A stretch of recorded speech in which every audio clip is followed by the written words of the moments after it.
Universitas. Esta palabra proviene del latín y define a toda comunidad que se organiza con cualquier objetivo. A partir del siglo XII, en Europa, su significado se aplicó para reconocer a los grupos de maestros y estudiantes que se unían por el derecho de enseñar y estudiar. Con el paso de los años, daría nombre a una de las instituciones más antiguas y complejas de la historia, la universidad.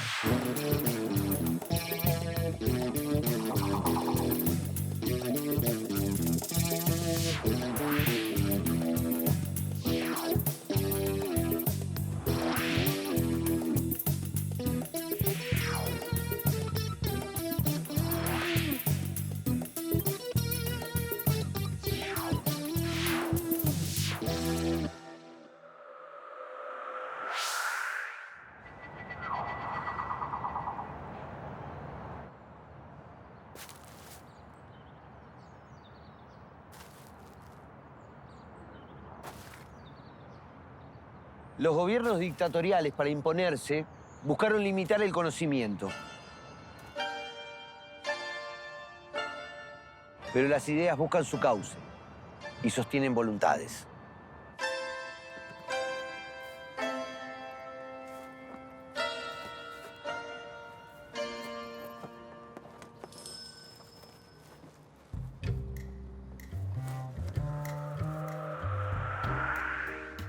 Desde mediados de la década del 60, la doctrina de seguridad nacional impulsada por Estados Unidos se aplicó en los países latinoamericanos para disciplinar a los movimientos de liberación.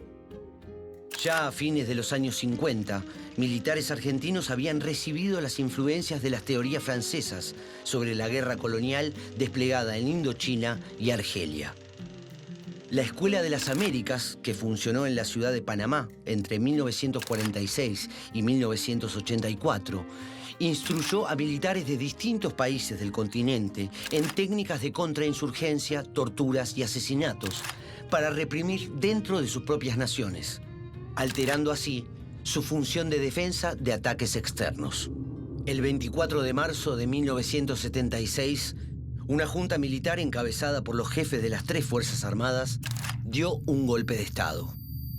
Asumió el poder la Junta de Comandantes, integrada por el teniente general Jorge Rafael Videla, el almirante Eduardo Emilio Macera y el brigadier general Orlando Ramón Agosti. Videla fue designado presidente de facto. Dentro de su gabinete asumió como ministro de Economía José Alfredo Martínez de Hoz, genuino representante de grupos económicos y vinculado a los directorios de bancos internacionales. La dictadura se llamó a sí misma Proceso de Reorganización Nacional, ya que uno de sus principales objetivos era la modificación de las estructuras sociales y económicas del país. La destrucción del aparato productivo y el endeudamiento externo provocados por el nuevo gobierno serían guiados por el sistema financiero internacional y sostenidos por una feroz acción represiva en el marco del terrorismo de Estado. Se desarrollaron dos planes de coordinación de la represión, uno en Centroamérica y el otro en el Cono Sur, el Plan Cóndor. Por esta articulación, los gobiernos intercambiaban información, recursos y secuestrados a través de las fronteras.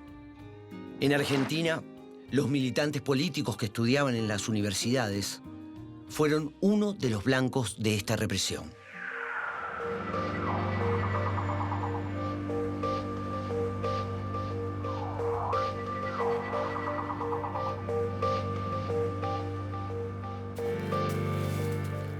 El gobierno militar dictó una ley por la cual las universidades quedaron bajo el control del Poder Ejecutivo.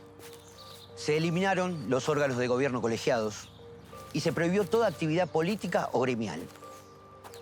Las distintas fuerzas se repartieron las casas de estudio, o sea que los primeros interventores fueron oficiales de las Fuerzas Armadas y en muchos casos contaron con el apoyo de los partidos opositores al peronismo.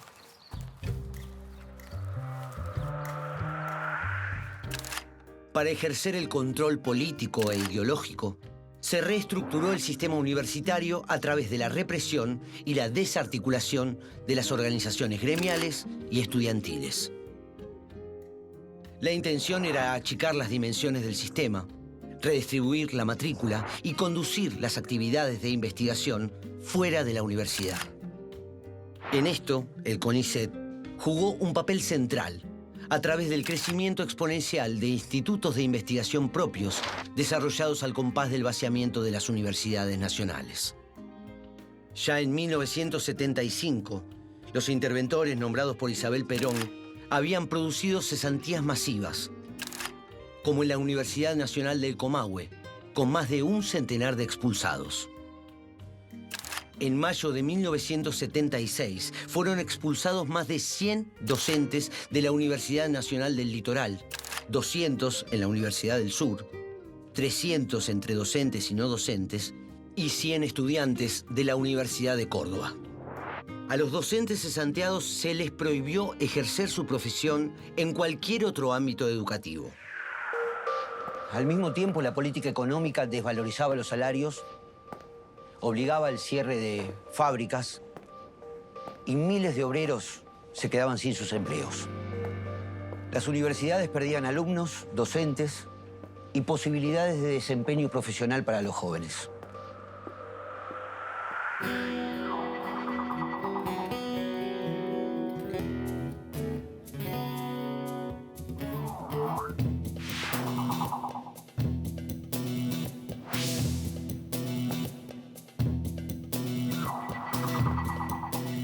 En este principio de la década del 70 fueron sacados los gobiernos populares elegidos por sus comunidades, por sus pueblos y que estaban comprometidos con el desarrollo para poder poner títeres de los sistemas financieros internacionales y así generar enormes procesos de endeudamiento de toda América Latina. ¿Y cómo fue nuestra vida en esto? Bueno, en Río Cuarto había alguna gente generosa también como a vos, algunos te contrataban, a mí también.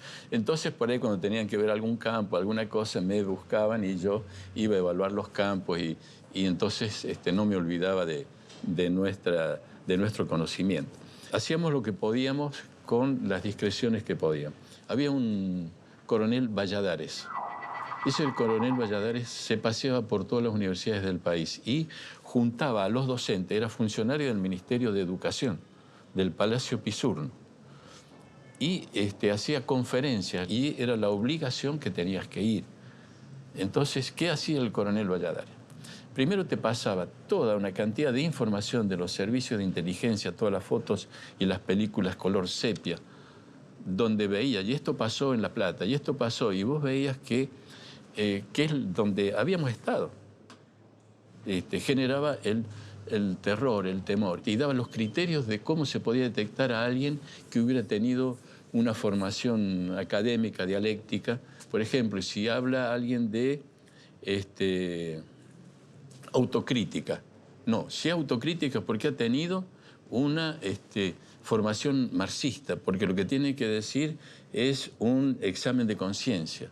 Si habla de contradicciones entre una cosa y otra, ese también ustedes lo tienen que denunciar, porque el que habló de contradicciones porque tuvo una formación dialéctica que no tiene nada que ver con los principios. Bueno, y así te daba una serie de fundamentos.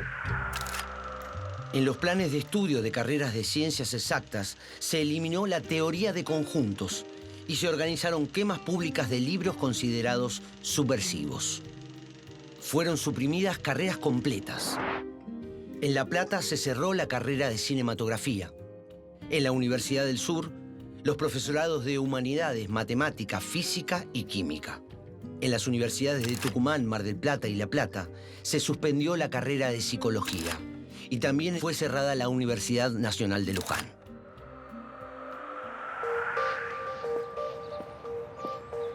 El clima represivo restringía toda la actividad académica y cultural.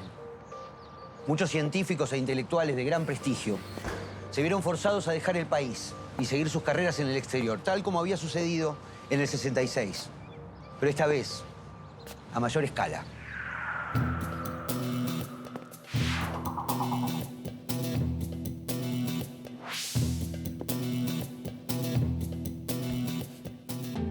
Vos fuiste profesor en la Universidad Nacional del Sur hacia fines del año 75.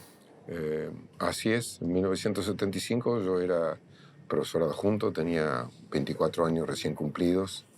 Con la intervención de Remus Tetu, designado por Iván Isevich, comenzaron las persecuciones a docentes y alumnos. Yo incluso tuve una detención en sede de la Policía Federal. Ya en el año 76, instaurado la dictadura y sus interventores militares, comenzó cesantías a docentes por una cantidad importante, alrededor de 30 docentes de los departamentos de Historia, de Economía y de Letras fueron encarcelados. Y hacia octubre de 1976, bueno, yo también fui sindicado como uno de los infiltradores, ¿no? Y en el interrogatorio me consultaban si yo enseñaba teoría de conjuntos o vectores, cosa que es obvio que en los cursos elementales de matemáticas universitarias se enseñaba y se sigue haciendo. Y entonces, por abandono de trabajo, me dejan fuera de la Universidad Nacional del Sur. Se abre un juicio irregular, que fue un consejo de guerra, y finalmente quedé condenado a 4 años y 6 meses. O sea que salí en libertad en junio de 1981, el 20 de junio. No hay que olvidarse que aún la dictadura estaba en pie, lo estuvo casi 2 años más, y yo tenía lo que se conoce como una condena accesoria, que era una habilitación absoluta y perpetua. Es decir, yo no podía ejercer cargo público alguno, no ya ser profesor universitario, sino barrendero municipal o cuidador de plaza. O sea que... La llegada de nuevos alumnos se desalentó a través del terror y de condicionamientos a la admisión. En 1977, el número total de vacantes se redujo en un 24%. Y en algunas universidades bajó más todavía. En Córdoba se redujo un 60%. En la UBA, un 59%. En Tucumán, un 50%. Entre 1978 y 1982, fueron rechazadas entre 60 y 80.000 solicitudes de ingreso por año.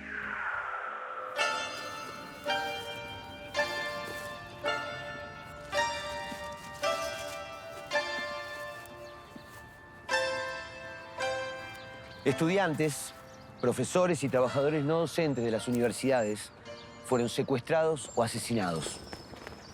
Sin embargo, sus trabajos académicos, sus escritos y el testimonio de quienes los conocieron impidieron el olvido.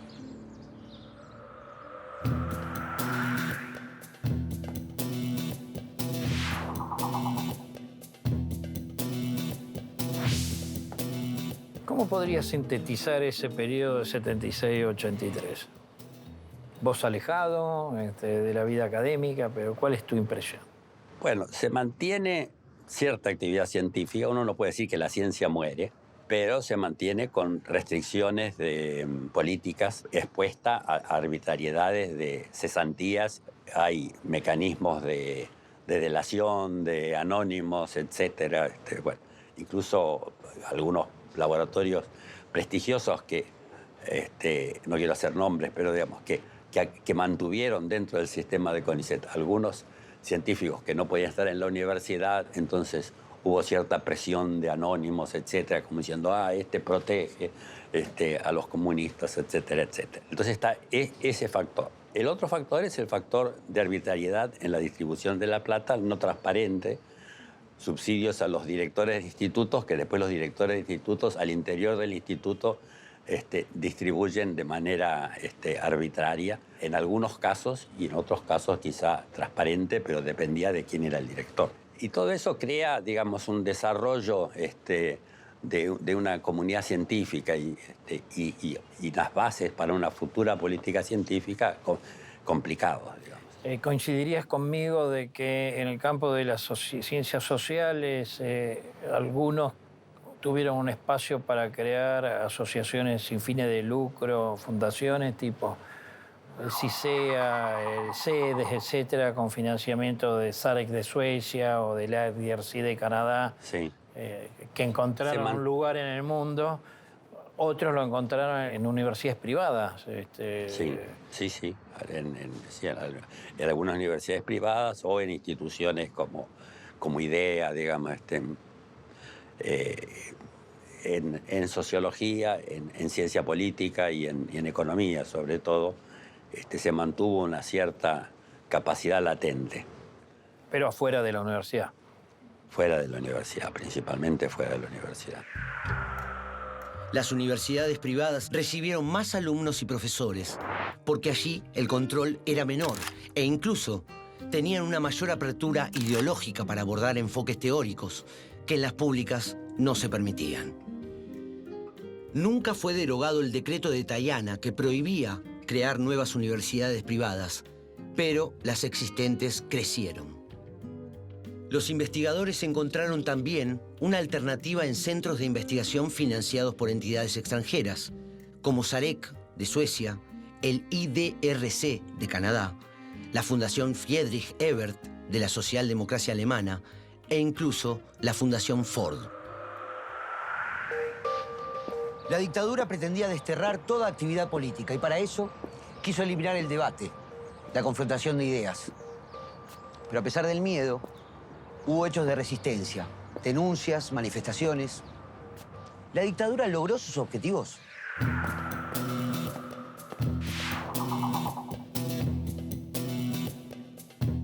El Centro de Estudios Históricos, que a partir de 1998 lleva el nombre del profesor Carlos Salvador Ángel Segretti, nació en el año 1978, cuando el profesor Segretti, que tenía a su cargo las cátedras de Historia Argentina en la Escuela de Historia de la Universidad Nacional de Córdoba, fue expulsado de las cátedras y frente a la necesidad que tenía de seguir haciendo historia, que era miembro de la Academia Nacional de la Historia, funda esta institución con sus discípulos más jóvenes que lo siguieron en aquel momento. Desde el año 2006 somos una unidad asociada a CONICET y nos dedicamos a la investigación histórica en múltiples áreas. Tiene un área de historia antigua y medieval, una de arqueología, de historia argentina y de historia americana, colonial y moderna. El terrorismo de Estado persiguió y asesinó a decenas de miles de personas del campo sindical, de la educación, la ciencia y la cultura. Según la CONADEP, el 21% de los secuestrados eran estudiantes y docentes primarios, secundarios y universitarios. El filósofo Mauricio Amílcar López, rector de la Universidad Nacional de San Luis, fue secuestrado el 1 de enero de 1977 en su casa de Mendoza. Pudo saberse que lo mantuvieron recluido en el centro clandestino de detención Las Lajas, Brigada Aérea Cuarta de esa misma provincia. Y aún hoy continúa desaparecido. Los primeros centros clandestinos de detención habían comenzado a funcionar en 1974 y se instalaron muchos más a partir de 1976. Llegaron a identificarse más de 700 en todo el país. Varios de ellos se ubicaron en lugares de trabajo, en hospitales y también en establecimientos educativos, como fue el caso de la Escuela de Educación Física de la Universidad Nacional de Tucumán.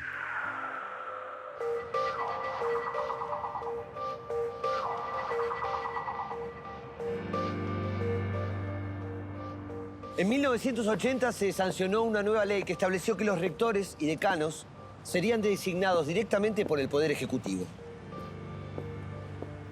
Y se les prohibía ejercer cargos en sindicatos o partidos políticos. Se realizaron concursos docentes, pero se aseguró la permanencia de quienes ya estaban vinculados con la dictadura.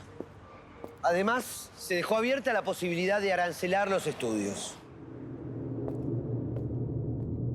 Durante los 7 años de dictadura, se sucedieron 4 presidentes de facto, todos provenientes del ejército: Jorge Rafael Videla, Roberto Viola, Leopoldo Fortunato Galtieri y Reinaldo Viñone.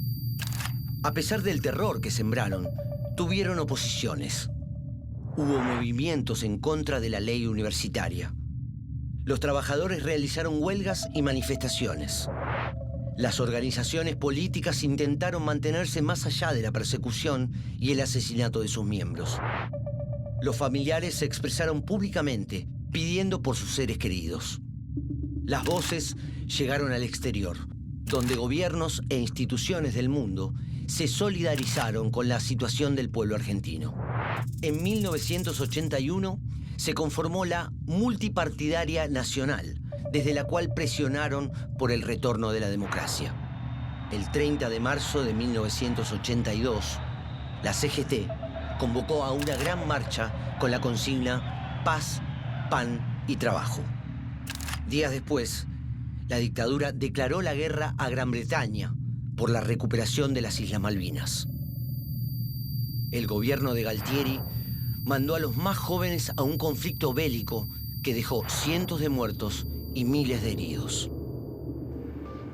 Aunque los encarcelamientos y asesinatos continuaron durante el año 83, tras la derrota en la Guerra de Malvinas, las acciones de protesta se hicieron cada vez más fuertes.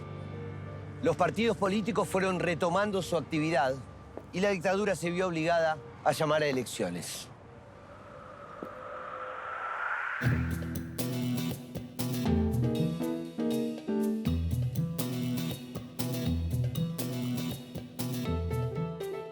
Caractericemos el periodo del 76-83. Si hubo en una etapa anterior en que hubo una relación fructífera, virtuosa, entre el CONICET y la universidad, en el 76 se rompe. Había gente que tenía actividad de investigación que dentro de las universidades y que con cierto apoyo del CONICET creció y en la política de creación de institutos del CONICET hubo varios institutos de doble dependencia de CONICET con universidades que se desarrollaron. Pero el financiamiento pasó a estar principalmente en el CONICET. Es decir, lo que tenemos es una declinación de la actividad de investigación universitaria, será por el exilio, desaparición, muerte, expulsión, renuncia, exilio externo, exilio interno, refugios en distintos lugares y destrucción de grupos. Y por el otro lado, es el periodo de mayor crecimiento de los institutos del CONICET, de las unidades ejecutorias propias del CONICET y de la carrera del investigador en el nuevo formato. Si uno mira las estadísticas de financiamiento a la ciencia, entonces la universidad cae de alrededor de un 25% antes del 76 a menos del 10%, y el CONICET crece a más de, casi el 30%, creo, no sé.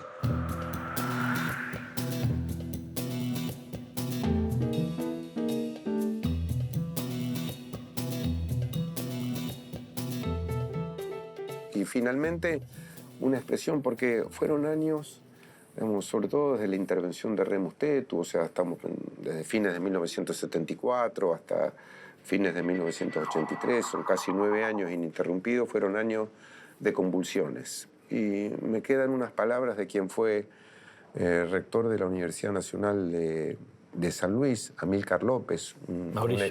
Amílcar Mauricio López, un ecumenista muy reconocido y no se conoce su paradero, fue secuestrado sí, es el a único. fines del 77. Él dice que la universidad no puede desatender los problemas de la sociedad, los tiene que atender científica y sistemáticamente. Lo que no puede hacer es tomar partido político, y me parece que esa es una buena enseñanza para los universitarios. Recordemos que Amílcar Mauricio López es el único rector desaparecido desde ese entonces. Así es. Uno se pregunta también, bueno, ¿qué puede hacer contra una dictadura? ¿No? Hay muchas cosas que se pueden hacer, pero una cosa que está sin duda prohibida es hacer nada, ¿no? O sea, hay muchas formas de resistir.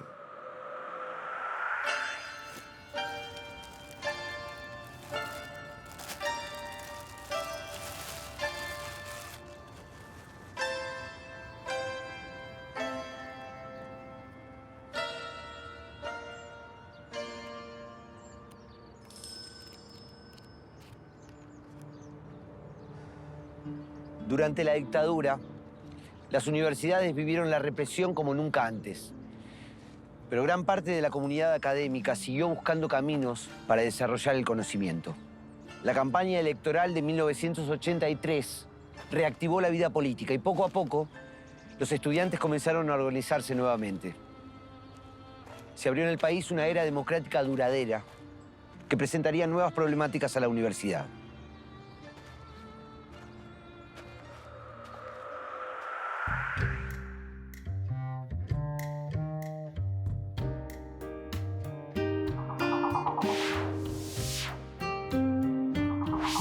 La restauración de la democracia fue, para las universidades, fue un soplo de aire fresco. Realmente fue una recuperación de la posibilidad de hablar, de discutir, de disentir, de opinar distinto, de recuperar esa, tal vez la cualidad más importante que tiene la universidad, que es la posibilidad de disentir en democracia, de debatir, de oponerse cuando hay que oponerse, pero con argumentos válidos, sin temor a la represalia o a la persecución. Las universidades jugaron un papel muy importante en los momentos de levantamientos militares. En el caso de los 3 levantamientos carapintadas, las universidades produjeron movilizaciones de resistencia ante este peligro, este riesgo, y fueron factores muy importantes, no los únicos, desde luego. Importantísimos sectores populares, medios de comunicación, autoridades de provincias, de municipios. El pueblo en general manifestó su defensa del régimen democrático, pero las universidades jugaron un papel especialmente destacado. El diálogo y la comunicación entre el CONICET y las universidades se ha restablecido, digamos. Entonces, eso dice, digamos, en parte, digamos, creo que es una de las contribuciones que hemos hecho y colaborado con el refortalecimiento de la investigación en la universidad. Ahora, quedan trabas de desarrollo de situaciones que son raras, como un CONICET que no termina de decidir si es una institución de promoción de investigación o una gran unidad ejecutora, digamos. Que, bueno, son desafíos a futuro, digamos.